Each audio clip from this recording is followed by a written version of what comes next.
हाय दोस्तों, कैसे हैं आप सभी। मैं डॉक्टर आनंद व्यास फिर से अपने यूट्यूब चैनल पर आप सभी का स्वागत कर रहा हूं। फाइनेंशियल डेरिवेटिव्स का सब्जेक्ट लेकर आ गया हूं फिर से। यूनिट 2 पे अपन चल रहे हैं। यूनिट 1 ऑलरेडी अपलोड हो चुकी है। जो भी यूनिट 2 पे आए हैं उनसे रिक्वेस्ट है कि आप पहले यूनिट 1 देखिए, क्योंकि इसके जो बेसिक कंसेप्ट है मैंने यूनिट 1 में थोरोली एक्सप्लेन करें, और यूनिट 2 भी यूनिट 1 का ही कह सकते हो कि आगे का थोड़ा सा नया रूप है, थोड़ा सा अपडेटेड वर्जन है, थोड़ी सी नई चीज़ें अपन इसमें सीखने वाले हैं। वरना यूनिट 1 और यूनिट 2 बिल्कुल ऑलमोस्ट सिमिलर है। ठीक है, ये एक ऐसा सब्जेक्ट देखने को मिलता है जहाँ पर यूनिट 1 अगर किसी बच्चे ने अच्छे से तैयार कर ली तो वो यूनिट 2 के भी क्वेश्चन ऑलमोस्ट सॉल्व कर देगा। मतलब यहाँ पर हमारा जो 70% सिलेबस रहेगा यूनिट 1 और यूनिट 2 का ऑलमोस्ट सिमिलर है। इसमें 70-80% तक आप इसको मान सकते हो। ठीक है, मैं 10% और अपनी तरफ से बढ़ा रहा हूँ। ये यूनिट 1 इसलिए मैं कह रहा हूँ कि पहले यूनिट 1 का वीडियो देखना, अगर यूनिट 2 का उसके बाद रिक्वायरमेंट भी कम हो जाएगी। ठीक है, आइए बढ़ते हैं अपन यूनिट 2 के ऊपर और जल्दी से ये टॉपिक कंप्लीट करते हैं, जल्दी से सिलेबस कंप्लीट करते हैं ताकि अपन इसका अंतिम प्रहार भी लॉन्च कर सके। ठीक है, अब फाइनेंशियल फॉरवर्ड कॉन्ट्रैक्ट्स। अब इसका फर्स्ट टॉपिक यहाँ से स्टार्ट होता है, फाइनेंशियल फॉरवर्ड कॉन्ट्रैक्ट। ठीक है, हाँ, फाइनेंशियल फॉरवर्ड कॉन्ट्रैक्ट। अब ये फॉरवर्ड कॉन्ट्रैक्ट क्या होते हैं और फ्यूचर कॉन्ट्रैक्ट क्या होते हैं, यहाँ पर बेस्ट के अंदर अपन ने क्लियरली बात ये देखी थी कि फ्यूचर और फॉरवर्ड कॉन्ट्रैक्ट में डिफरेंस देखा था। जो फ्यूचर कॉन्ट्रैक्ट है वो किसी बॉडी यानी ऑर्गेनाइजिंग बॉडी के द्वारा या किसी संस्था के द्वारा या किसी ऑर्गेनाइजेशन के द्वारा फिक्स्ड होती है। ठीक है, के द्वारा अपन इसको ये फिक्स कर लेते हैं, ये कहलाते हैं अपने फ्यूचर कॉन्ट्रैक्ट। लेकिन फॉरवर्ड कॉन्ट्रैक्ट क्या होता है, इसके अंदर दो पार्टी मिली है। यहां पर मिस्टर हमारे चित परिचित फर्स्ट सेम से इनको अपन जान रहे हैं, मिस्टर पिंटू और एबीसी कंपनी मिलती है और एक कॉन्ट्रैक्ट करते हैं। इन दोनों के बीच में एक कॉन्ट्रैक्ट हो जाता है। ठीक है, फ्यूचर डेट को लेके। किस चीज को लेके? फ्यूचर डेट को लेके। अब जो मिस्टर पिंटू है वो मान लेते हैं किसी चीज का प्रोडक्शन कर रहे हैं, कोई प्रोडक्शन हाउस है, किसान है, चलो अपन ये किसान मान लेते हैं इनको, और किसान मान लेते हैं, और ये राइस का प्रोडक्शन कर रहे हैं।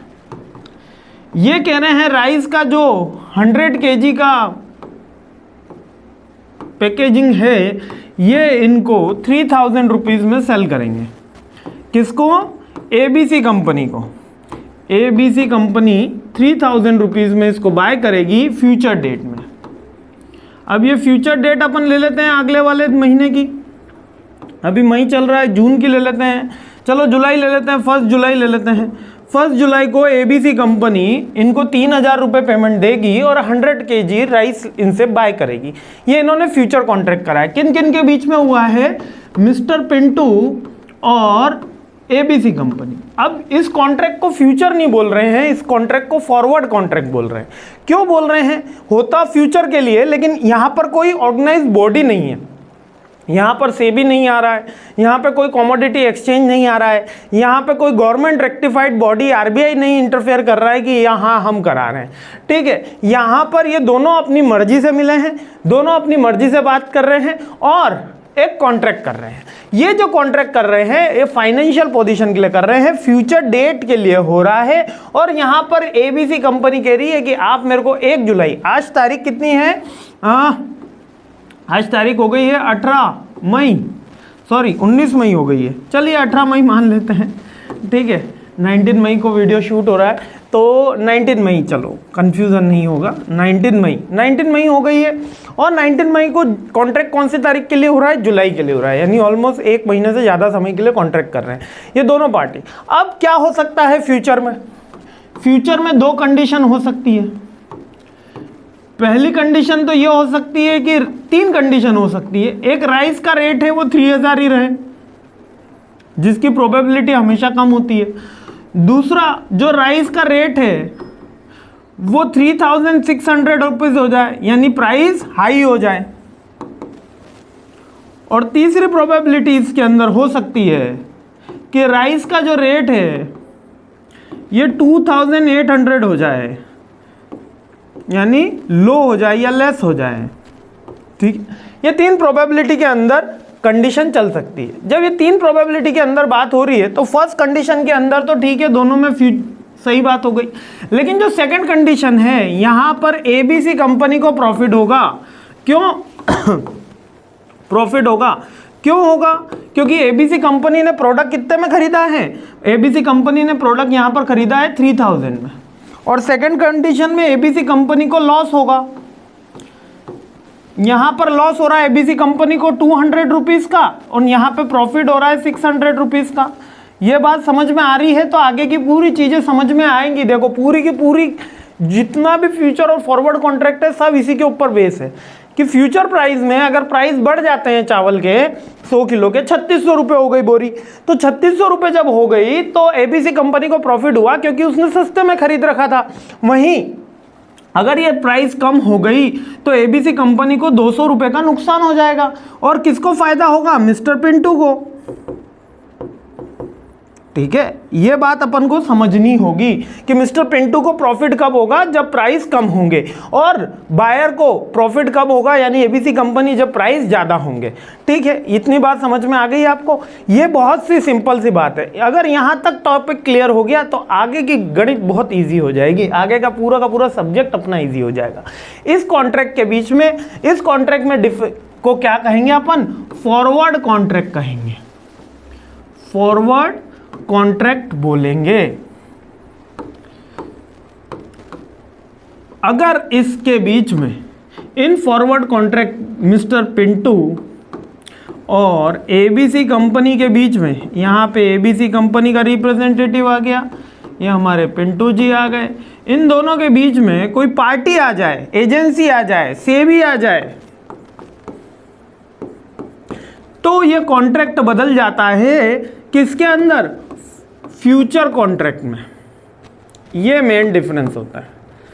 ठीक है, थोड़ा सा और ज्यादा डिफरेंस होते हैं, लाइक कि फ्यूचर कॉन्ट्रैक्ट्स में जो रूल्स रेगुलेशन है वो सेबी डिसाइड करेगा, जो रेट है वो सेबी डिसाइड करेगा, बायर और सेलर को मिलाने का काम सेबी करेगा, कुछ अदर फैसिलिटीज भी देंगे, नॉमिनेशन की फैसिलिटी दी जाती है, और सारी चीजें इसमें मार्जिन यूटिलाइज किया जाता है। फॉरवर्ड कॉन्ट्रैक्ट में अब दोनों ने किया है। अब देखिए, अगर यहां पर राइस 3600 रुपए के हो गए तो मिस्टर पिंटू जी डिनाई कर देंगे कि सर हम तो अब आपको 3600 में बेचेंगे, आपको खरीदना हो तो खरीदिए, वरना तो हम XYZ कंपनी को बेचेंगे, एबीसी को नहीं बेचेंगे। लेकिन कि एक कंपनी के, एक पार्टी के डिफॉल्ट होने की प्रोबेबिलिटी बढ़ जाती है। और दूसरा, यहां पर राइस अगर 2800 हो गए तो एबीसी कंपनी पहुंचेगी नहीं मिस्टर पिंटू के पास। मिस्टर पिंटू जी सोचते रह जाएंगे कि एबीसी आएगी और मेरे को 200 का प्रॉफिट होगा, तो एबीसी कंपनी पहुंचेगी ही नहीं। क्यों? क्योंकि यहां पर कुछ भी आपने मॉर्गेज नहीं रखा, कुछ भी यहां पे आपने ऐसे मार्जिन नहीं रखा, कुछ भी आपने एडवांस में पैसा जमा नहीं कराया। यहां पर क्या हुआ है? केवल कॉन्ट्रैक्ट हुआ है। यह बात अपन को याद रखनी है। ठीक है, सिंपल सी बात है। अगर अब मैं फाइनेंशियल फ्यूचर कॉन्ट्रैक्ट की बात कर रहा हूं तो यहां पर फाइनेंशियल इंस्ट्रूमेंट्स की बात होगी। अब यहां पर फाइनेंशियल इंस्ट्रूमेंट्स क्या हो सकते हैं? मेरी कोई एसेट्स हो सकती है, ठीक है, मेरे कोई कमोडिटी हो सकती है, लाइक पेट्रोल, गोल्ड, ठीक है, पेट्रोल, गोल्ड, सिल्वर, कोई भी कमोडिटी हो सकती है, कोई शेयर मार्केट का स्टॉक हो सकता है ना। अब स्टॉक और शेयर में डिफरेंस समझ लेना। यहां पे बहुत से बच्चे डिफिकल्ट सोचते हैं कि सर स्टॉक अलग होता है, शेयर अलग होता है, दोनों के डिफरेंस अलग अलग है। देखो, यदि मेरे पास टाटा के शेयर्स हैं, है ना, तो इसका मतलब मेरे पास टाटा के 10, टाटा ही कंपनी के 10 शेयर हैं, ठीक है। और अगर मैं बात करता हूं स्टॉक की, तो यहां पर यूजुअल टर्मिनोलॉजी, अगर आप प्रैक्टिकली टर्मिनोलॉजी की बात कर रहा हूं, थ्योरी में तो दोनों सिमिलर माने जाते हैं, लेकिन जब प्रैक्टिकली स्टॉक की बात कर रहा हूं तो मेरे पास वहां टाटा भी है, वहां विप्रो भी है, वहां पे इन्फोसिस भी है, ठीक है, हमारे पास ये कंपनी भी है। समझ में आया? तो स्टॉक एक डिफरेंट कंपनीज के शेयर्स हो गए, और शेयर्स में जब मैं बात कर रहा हूं तो एक कंपनी के बहुत सारे शेयर्स हो गए। इसको यूजुअली टर्मिनोलॉजी में अलग अलग माना जाता है, लेकिन बुक के अंदर आप देखोगे तो स्टॉक और शेयर्स आर इक्वल। तो कंफ्यूज मत होना, केवल एक नंबर में आया हुआ क्वेश्चन है, इसलिए अपन को इसका कम वेटेज से भी समझने के लिए जरूरी था। तो ये बात समझ में आ गई आपको। अब मैं अगर फाइनेंशियल इंस्ट्रूमेंट यानी कि किसी शेयर, किसी स्टॉक, किसी कमोडिटी की फ्यूचर की प्राइस प्रिडिक्ट कर रहा हूं और एक कॉन्ट्रैक्ट कर रहा हूं, तो उसको कॉन्ट्रैक्ट कौन सा कह रहा हूं? Forward contract. कौन सा कॉन्ट्रैक्ट कह रहा हूं? Forward contract. ठीक है, और यहीं पे अगर कोई बॉडी आ गई यानी सेबी आ गई, कोई ऑर्गेनाइजेशन आ गई, तो ये फॉरवर्ड कॉन्ट्रैक्ट किसमें कन्वर्ट हो गया? फ्यूचर कॉन्ट्रैक्ट में। अब ये आ गई है तो इसका केवल ऐसे ही तो आएगी नहीं, सेबी ऐसे तो आएगी नहीं, वो बीच में अपना कमीशन लेगी, वो बीच में मार्जिन दोनों से पार्टी से लेगी, वो बीच में एक रेगुलेशन देगी, वो बीच में प्राइस फिक्सेशन का भी काम करेगी। जैसे कि यहाँ पर पिंटू साहब ने और एबीसी कंपनी ने दोनों ने फिक्स करी थी 3000 रुपीज 5, है ना? तो ये दोनों के म्यूचुअल अंडरस्टैंडिंग से फिक्स हुई थी ना। लेकिन जब ये फॉरवर्ड फ्यूचर कॉन्ट्रैक्ट हो जाता है तो ये प्राइस ये दोनों तय नहीं करते, ये तय करेगी आपकी सेबी, ये आपकी सेबी फिक्स करेगी। ये बात अपन को समझनी होगी। ठीक है, ये बात जब अपन समझ जाएंगे तो आगे की चीजें और इजी हो जाएगी। तो फाइनेंशियल फॉरवर्ड कॉन्ट्रैक्ट आपको समझ में आ गया होगा कि फाइनेंशियल फॉरवर्ड कॉन्ट्रैक्ट क्या है। देखो चीजें बड़ी इजी हैं, थोड़ा सा आप टेक्निकल टर्म्स हैं इसलिए समझने में थोड़ा सा टाइम लग सकता है। नॉन कॉमर्स वालों को ज़्यादा लग सकता है, कॉमर्स वालों को थोड़ा कम लग सकता है, लेकिन दोनों के लिए एक नया सब्जेक्ट रहता है, इसलिए थोड़ा सा अपन को अलग लेवल पे, मैं ग्राउंड लेवल पे बता रहा हूँ, बिल्कुल बेसिक से बता रहा हूँ। जिसने आज तक कभी शेयर मार्केट का ABC नहीं सीखा हो वो मेरे इस वीडियोस के थ्रू उसका बेसिक नॉलेज ले सकता है ना। एडवांस तक लेके जाऊंगा। 5th यूनिट में जब अपन बात करेंगे तो काफी एडवांस बात होगी। अब forward contracts are not the same of the future contract, ये इसकी बात होती है।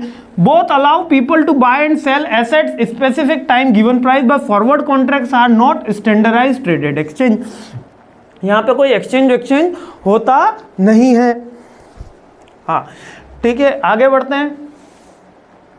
अब ओवर द काउंटर भी कहते हैं, जो अपने कौन से कॉन्ट्रैक्ट हैं, फॉरवर्ड कॉन्ट्रैक्ट को कौन से कॉन्ट्रैक्ट कहते हैं? फॉरवर्ड जो कॉन्ट्रैक्ट है अपना, इसको कौन सा कॉन्ट्रैक्ट कहते हैं? इसको कहते हैं over the counter. Over the counter, ये समझ लो। मतलब ओवर द काउंटर कॉन्ट्रैक्ट और forward contract are same. Over the counter का टर्मिनोलॉजी है कि दो पार्टीज मिलेंगी और दोनों पार्टी एक म्यूचुअली पॉइंट पे, म्यूचुअली टाइम में, म्यूचुअल हैप्पीनेस से एग्री हो रही है किसी भी कमोडिटी, फाइनेंशियल कमोडिटी को करने के लिए। इस कस्टमाइज में include market to market and daily margin call, है ना। Hence, forward contract agreement might call they are the loose party, please collateral, additional collateral, better secure parties again। यानी कि ओवर द काउंटर जो contract होते हैं वो less secured होते हैं। इट डिपेंड, क्योंकि इन दोनों के बीच में क्या है, कोई एजेंसी नहीं है, कोई ऑर्गेनाइजेशन नहीं है। मैंने बताया था मिस्टर पिंटू गए के पास ABC कंपनी आई नहीं और मिस्टर पिंटू जी मुकर गए। ठीक है, अब आ गए फ्यूचर कॉन्ट्रैक्ट, और ये ज़्यादा इंपॉर्टेंट है अपने इसके अंदर। फ्यूचर कॉन्ट्रैक्ट क्या होते हैं? जब मैंने अभी फिर बता रहा हूँ कि जब दो पार्टीज के बीच में एक रेगुलेटरी अथॉरिटी आके एक कॉन्ट्रैक्ट कराती है फ्यूचर की प्राइस को लेके, यानी मिस्टर पिंटू और किराने के ABC कंपनी के बीच में, हमारे बीच में एक पार्टी आ गई जिसको हमने सेबी बोला, या एक्सचेंज बोर्ड ऑफ इंडिया आ गया, ठीक है, MCX आ गया, ठीक है। वो सारी आके अगर अपने को रेगुलेट कर रही हैं तो उसको फ्यूचर कॉन्ट्रैक्ट बोल दिया। कहाँ मुश्किल आ रही है कुछ समझ में? How future contract affect the economy? Companies use future contract to lack of guaranteed price for the raw material such as oil, farmer use them to lock the sales price. Companies किस लिए use करती है future contract को? ताकि उनको क्या मिल जाए? Guaranteed price मिल जाए कि फ्यूचर में क्राइसिस होने वाला है। जैसे कि आज की ही खबर है, मतलब कल रात को सबके पास आ चुकी थी कि 2000 के नोट जो हैं वो चलन में बंद हो गए हैं। RBI ने लीगल टेंडर तो रखा है, लेकिन उसको अब क्या कह रही है RBI कि आप बैंक में जमा करा दीजिए जल्द से जल्द। उसको बैंक में 120 डेज का उसमें टाइम पीरियड दिया है। इस बार पैनिक नहीं है, इस बार काफ़ी ईजिली मतलब अपन बैंक में जाके चाहे जितना पैसा वो जमा करा सकते हैं। कुछ एक्सचेंज का भी प्रोविजन उन्होंने करा है, पूरी डिटेल तो नहीं है, लेकिन अभी 2000 के नोट्स जो हैं वो चलन से उन्होंने बाहर करे। इन द शॉर्ट फॉर्म, ये जब 2000 के नोट, तो इसका इंपैक्ट क्या होने वाला है? इसका इंपैक्ट यूजुअली माना गया है आज के न्यूज़पेपर के अकॉर्डिंग कि मार्केट जो है वो थोड़े समय के लिए डाउन जाने वाला है। कल गुजरात के अंदर जो गोल्ड है उसकी प्राइस एकदम से बढ़ गई थी, लोग जो 2000 से पेमेंट दे रहे थे वो 60,000 70,000 तक उन्होंने गोल्ड बाय किया है, ठीक है, अकॉर्डिंग टू न्यूज़पेपर, ठीक है। लेकिन अब आप ये सोचिए जब मार्केट डाउन जाएगा, मार्केट जब डाउन जाएगा तो हो सकता है कि फार्मर को उसका एक्चुअल प्राइस नहीं मिले, फार्मर को 3000, मिस्टर पिंटू को 3000 की जगह 2000 ही मिले, तो फार्मर सिक्योर होने के लिए कर सकता है। सेकंड, जो कंपनीज हैं वो इसलिए फ्यूचर कॉन्ट्रैक्ट करती हैं ताकि उनको फ्यूचर में एक तो रॉ मटेरियल की अवेलेबिलिटी हो और दूसरा उनको ज़्यादा प्राइस नहीं देना सके ताकि वो उनका जो प्रॉफिट मार्जिन है वो बढ़ा सके और अदर थिंग्स पे फोकस कर सके, स्पेकुलेशन नील हो जाए, ठीक है। अब ये फ्यूचर मार्केट क्या है, अंडरलाइंग एसेट्स पे डिपेंड करता है, यानी कि अपना ये जो डेरिवेटिव मार्केट है, अपना ये जो फ्यूचर कॉन्ट्रैक्ट है, ये किसके ऊपर डिपेंड करता है, अंडरलाइंग एसेट्स पे। अंडरलाइंग एसेट्स मैंने आपको पिछले वीडियो में भी बताई थी, जैसे कि अपने लिए क्या है, क्रूड ऑयल किसकी अंडरलाइंग एसेट्स आएगा, पेट्रोल की, ठीक है, पेट्रोल और डीजल की कौन है अंडरलाइंग एसेट्स, क्रूड ऑयल। और मिल्क किसके लिए हो गया, मिल्क हो गया अपने चीज हो गया आपका, ठीक है, घी हो गया, ठीक है, इन सब के लिए क्या हो गया, ये अंडरलाइंग एसेट्स हो गया। इसका अंडरलाइंग एसेट्स का मतलब यदि क्रूड ऑयल के प्राइस में फ्लक्चुएशन आएगा तो पेट्रोल और डीजल के प्राइस में भी फ्लक्चुएशन आएगा, अगर क्रूड ऑयल के प्राइस में कमी होगी तो पेट्रोल के प्राइस कम होंगे, इसी तरीके के अगर मिल्क के प्राइस कम होंगे तो बटर, चीज, अपने घी, इन सब के प्राइस डाउन जाएंगे, अगर मिल्क के प्राइस बढ़ेंगे तो इनके प्राइस भी बढ़ेंगे। तो ये अंडरलाइंग एसेट्स ये होती हैं। अब अंडरलाइंग एसेट्स में क्या होता है कि they are a different type of future contract. पहला है individual stock future. Individual stock future यानी कि एक कंपनी के ऊपर ट्रेड कर रहा हूं मैं, या तो टाटा पे शेयर कर खरीद के बैठा हूं, या वोडाफोन वीआई के शेयर लेके बैठा हूं, ठीक है, वोडाफोन वीआई के शेयर लेके बैठा हूं, या रिलायंस के शेयर लेके बैठा हूं, या विप्रो के शेयर लेके बैठा हूं, या इन्फोसिस के शेयर लेके बैठा हूं, या जोमेटो के शेयर लेके बैठे हैं। हम किसके शेयर लेके बैठे हैं और उसमें एग्री कर रहे हैं। हम एग्री क्या हो रहे हैं, सब में एग्री हो रहा है एक सर्टेन डेट पे कि 1 जुलाई को हम इस शेयर का रेट इसके अंदर सेल कर देंगे। मैं गया हमारे कमोडिटी एक्सचेंज के पास, ठीक है, सेंसेक्स के पास, नेशनल स्टॉक एक्सचेंज के पास गया, हम एनएससी के पास गए और हमने फिक्स प्राइस पे करी। जैसे जोमेटो अभी जो शेयर है अप्रोक्सीमेटली 60 रुपीज़ के अप्रोक्स अभी चल रहा है, मैंने प्राइस फिक्स करी, 1-1.5 महीने बाद इसका प्राइस और डाउन होने वाला है, तो मेरी प्राइस प्रिडिक्शन है 56 रुपीज़, ठीक है। और वहीं एक बायर है, सेलर है, वो ये कहने वाला है कि इसकी प्राइस बढ़ने वाली है, इस 56 नहीं होने वाला है, इसकी 76 होने वाली है। तो मैं सेल करके बैठा हूं और वो बाय करके बैठा है। अब वो कॉल एंड पुट के ऑप्शन है, वो ऑप्शन ट्रेडिंग में अपन जाएंगे तब ये ऑप्शन अच्छे से सीखेंगे, लेकिन अभी अपन को बेसिक में केवल यही सीखना है कि मैं सेल करके बैठ गया हूँ ये फ्यूचर में कि ये इसके भाव कम होने वाले हैं, तो 56 रुपये होने वाले, तो मैं आज ही इसको बेच के बैठा हूँ जुलाई में। और कोई कह रहा है कि नहीं इसके भाव तो बढ़ने वाले, तो ये वाइस वर्सा मिलाने का काम कौन कर रहा है, नेशनल स्टॉक एक्सचेंज कर रहा है, ठीक है। तो यहाँ पर ये इंडिविजुअल स्टॉक की जब बात होती है ना, स्टॉक इंडेक्स, जब हम पूरे के पूरे इंडेक्स की बात कर रहे हैं, लाइक सेंसेक्स निफ्टी की पूरी बात कर रहे हैं, अभी कमोडिटी फ्यूचर्स में आ रहे हैं, करेंसी फ्यूचर्स में आ रहे हैं और इंटरेस्ट रेट में आ रहे हैं। एक एक करके सारे पॉइंट बहुत ही इंपॉर्टेंट है और सारे पॉइंट डिटेल में समझना बहुत जरूरी है ना। अब individual stock future, individual stock future are the simplest of all derivative instruments. Stock futures were officially introduced in the 9th November 2001 before the local version of the बदला सिस्टम, बादला बोलते थे वैसे तो, है ना, सॉरी, हाँ, बदला सिस्टम में क्या हो गया कि almost similar to the future contract discussed, अपन ने कहा कि बदला ट्रेडर के डिले सेटलमेंट। पहले क्या होता था, बदला सिस्टम एक तरीके का सेटलमेंट सिस्टम होता था कि मेरे को शेयर खरीदने कल के भाव पे लॉक कर दे, तो कल अगले हफ्ते के भाव पे लॉक कर दे, तो अगले हफ्ते का भाव कितना सर, 56 रुपये। अब शेयर का प्राइस 56 हुआ नहीं, शेयर का प्राइस 53 रहा, तो मेरे को लॉस हो रहा था क्योंकि मैंने बाय करके बैठा। देखो एग्जांपल समझो, मैंने 56 रुपये पे कोई शेयर बाय कर लिए नेक्स्ट वीक के लिए, लेकिन प्राइस हो गया उसका 50। अब मेरे को लग रहा है कि इसका भाव और बढ़ने वाला है, तो बदला सिस्टम के अंदर क्या होता था कि मैं कुछ मार्जिन दे देता था एजेंट को, जिससे वो क्या करता था, इस वीक का ये जो मेरा वीक आया है, इस वीक को नेक्स्ट वीक के अंदर कैरी फॉरवर्ड कर देता था, बोलता था कि सर ये 6 रुपये तो अभी कम हुए हैं तो मैं इसको बाय नहीं करूंगा। अगर मैं बाय कर लूंगा, अभी 50 का रेट है, मैंने 56 पे बाय लगा रखा है, अगर 56 पे अभी कॉल पुट समझेंगे, आराम से समझेंगे, थर्ड यूनिट के अंदर मैं पूरा डिटेल के अंदर कॉल पुट ऑप्शन पे ही बात करने वाला हूँ, लेकिन अभी बेसिक से समझ लो कि 50 का तक पहुंचा, मैंने अगले हफ्ते के लिए बाइंग कर रखी है 56 के भाव से, अब वो 50 पे पहुंचा है। अब जब वो 50 पे पहुंचा तो 6 तक तो पहुंचा नहीं, 6 रुपये का तो मेरे को लॉस हो रहा है। तो मैंने क्या करा, मैंने एजेंट से बोला कि अभी तो पैसा की व्यवस्था नहीं हुई है, तुम ऐसा करो इसको नेक्स्ट वीक कैरी फॉरवर्ड कर दो। तो उसने नेक्स्ट वीक कैरी फॉरवर्ड में कहा सर आपको 1 रुपया मेरे को चार्जेस देना होगा। मैंने कहा ठीक है 1 रुपया चार्जेस पर शेयर तो ले ले, क्योंकि मेरे को तो 6 का लॉस हो रहा था।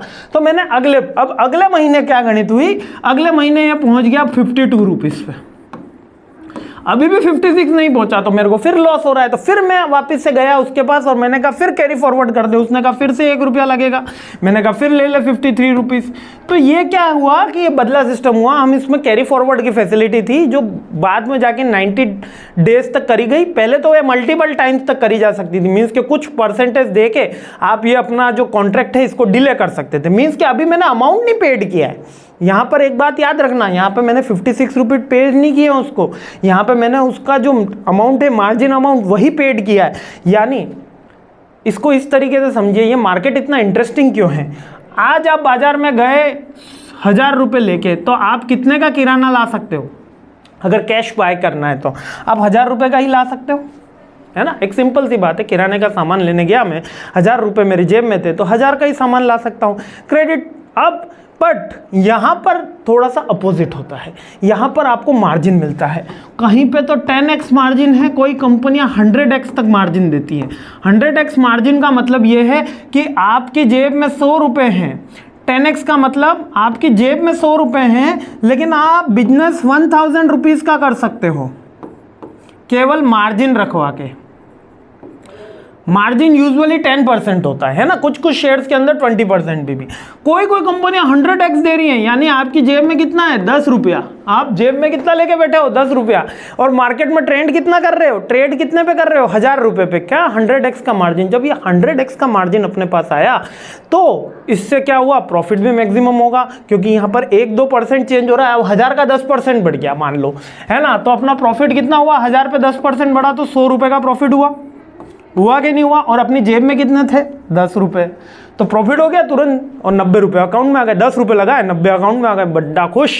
अब थोड़ा सा अपोजिट करते हैं, अब यहाँ पे कंपनी को लॉस हो गया, और कंपनी को लॉस हुआ 20%। यहाँ पर आपकी जो कॉल थी वो लॉस में चली गई 20%, तो 1000 पे कितना लॉस हुआ 20%, 200 रुपीज़ का। आपकी जेब में चुकाने को कितने 10 रुपीज़, 190 की अर्जेंट व्यवस्था करनी है, 190 रुपये की अर्जेंट व्यवस्था करनी है, वरना जो मार्जिन रखा है वो चला जाएगा, कुछ भी नहीं जेब में बचने वाला। इसलिए काफ़ी इंटरेस्टिंग रहता है। बनते लाख 99% सेबी की रिपोर्ट है, 99% F&O में लोग लॉस खाते हैं, लेकिन जो 1% कमा रहे हैं वो इस हिसाब से कमा रहे हैं। ठीक है, लाखों के ट्रांजैक्शन हमने देखे हैं, 2-2 लाख 3-3 लाख एक कॉल पे बंदा उड़ा देता है। 3 लाख रुपए उड़ा दिए, 4 लाख रुपए उड़ा दिए, 5 लाख रुपए, हल्का सा मूवमेंट आया। कोविड के टाइम पे तो लोगों की भरमार मूवमेंट थी, 20% डाउन 20% अप, यानी 40% का शेयर के अंदर मूवमेंट देखने को मिला था। लोगों ने बहुत जम लगा के पैसा बनाया, 3-3 लाख 4-4 लाख तो नहीं, 30-30 लाख 40-40 लाख एक एक कॉल के ऑप्शन पे बनाया, जो लेके बैठे थे सुबह से शाम।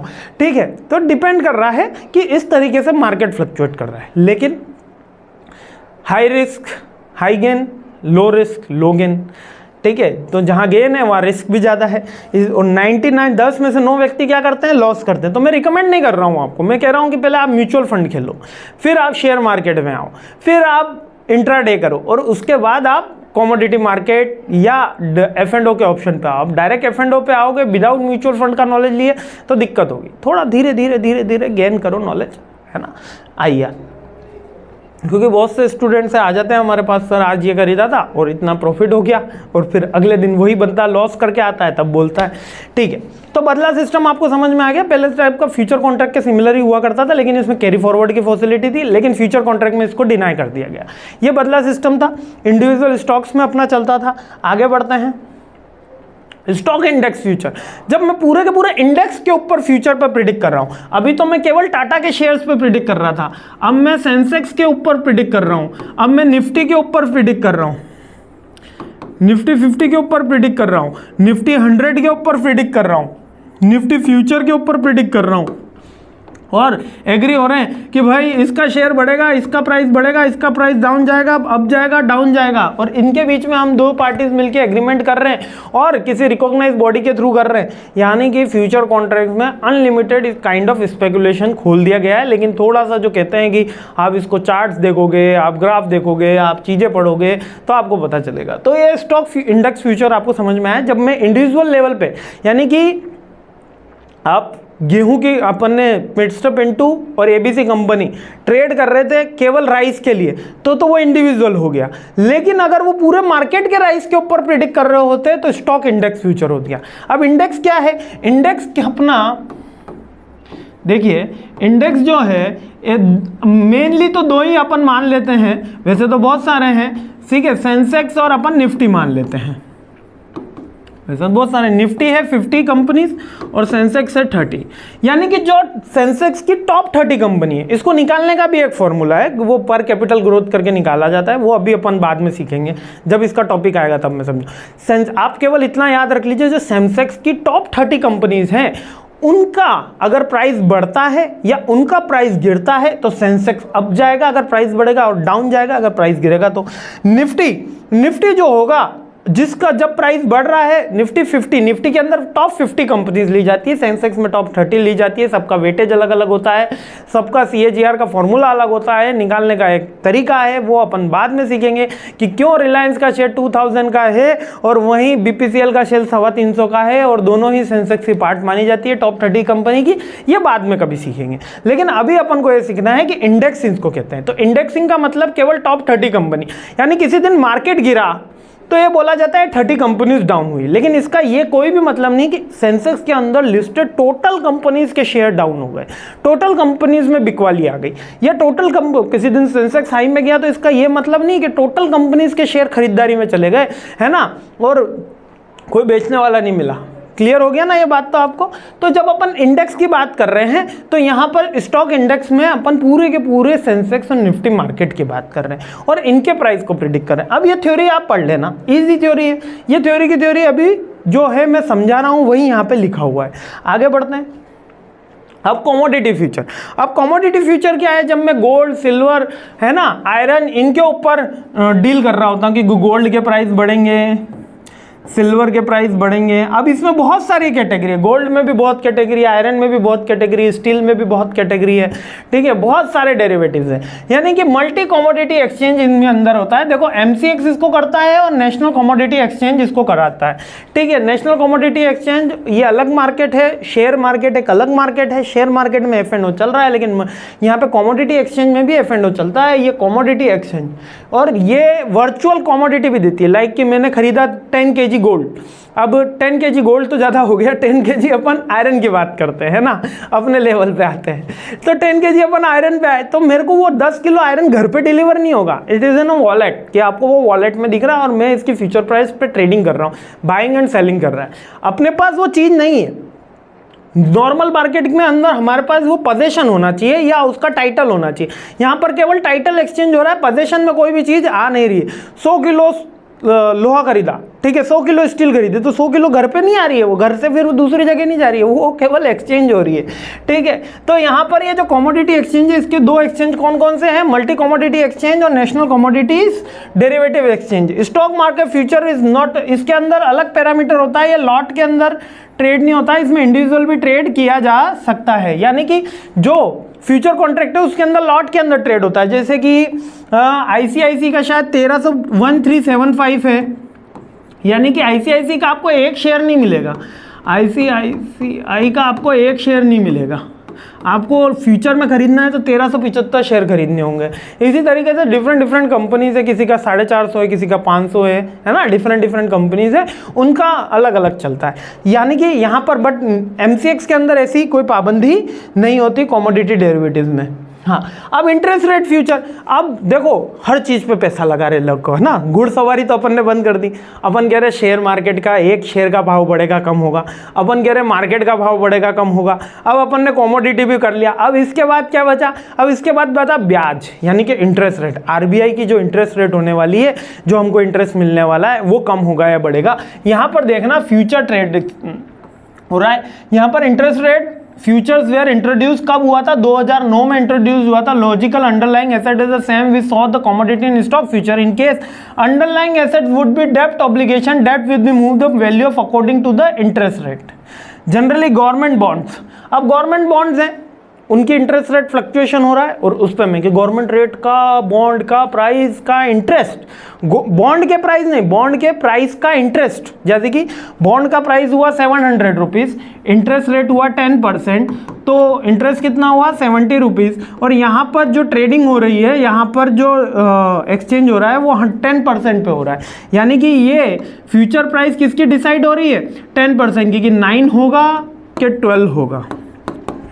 ठीक है, इसको क्या बोला गया अपन ने? Interest rate future. क्लियर है? Interest rate future, buying of the interest rate future contract will allow the buyer and the stock. ठीक है, आगे बढ़ते हैं। हाँ, अब ये फॉरवर्ड और फ्यूचर के बीच में डिस्टिंक्शन है, यानी कि दोनों के बीच में डिफरेंस है। ऑलरेडी फर्स्ट यूनिट में मैं कवर अप कर चुका हूँ, फिर भी सेकंड यूनिट में फिर से आया, क्योंकि मैंने बताया था आपको शुरू में कि वापस से रिपीट हो रहा है।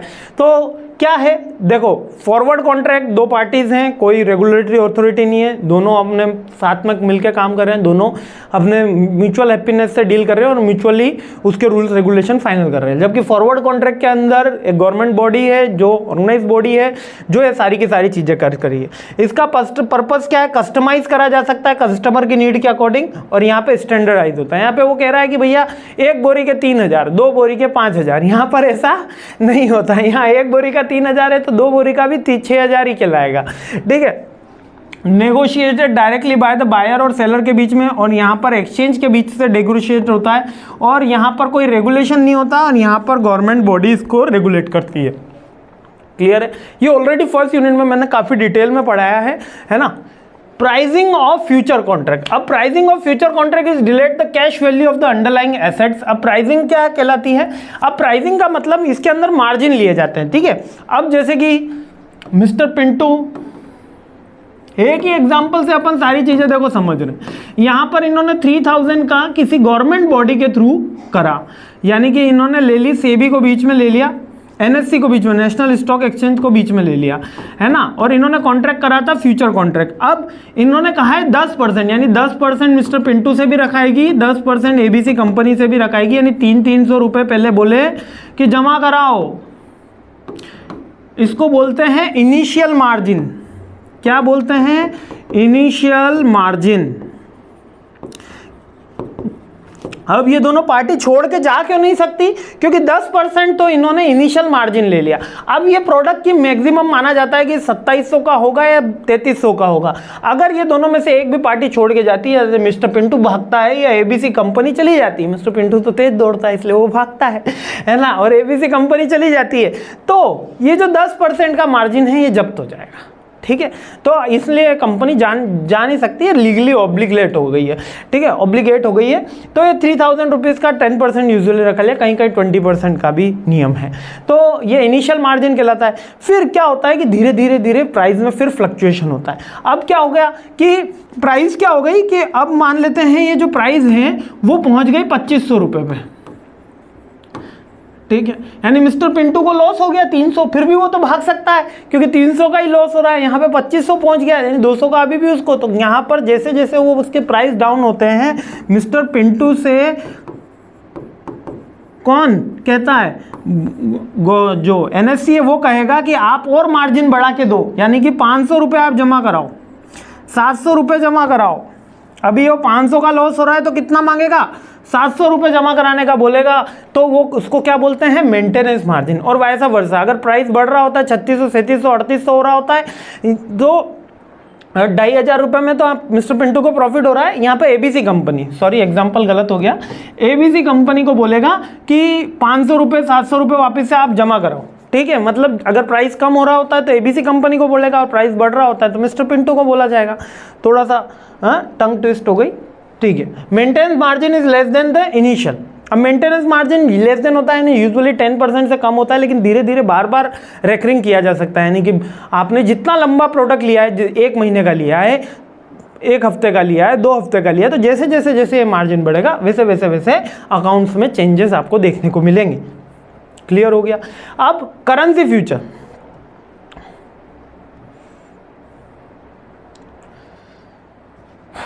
Currency future, hedging of currency, ठीक है, स्पेकुलेशन। चलिए अब यहाँ तक के लिए वीडियो काफ़ी हो गया है, 34 मिनट का वीडियो हो गया है और मैं नहीं चाह रहा कि इससे आगे अपन डिलीवर करें इसी सीरीज़ में, और नेक्स्ट वीडियो के अंदर ये सेकंड पार्ट में मैं पूरा कंप्लीट कराता हूँ। तब तक के लिए मेरे साथ जुड़े रहिए, मस्त रहिए। आपको मेरे साथ पढ़ना अच्छा लग रहा है, नहीं लग रहा है, बिल्कुल बेसिक कंसेप्ट से बता रहा हूँ, कितना समझ में आ रहा है, नहीं आ रहा है, प्लीज़ कमेंट करके मुझे ज़रूर बताएं। जय हिंद, मस्त रहिए, मुस्कुराते रहिए, जल्द ही सेकेंड पार्ट लेकर आ रहा हूँ। जय हिंद।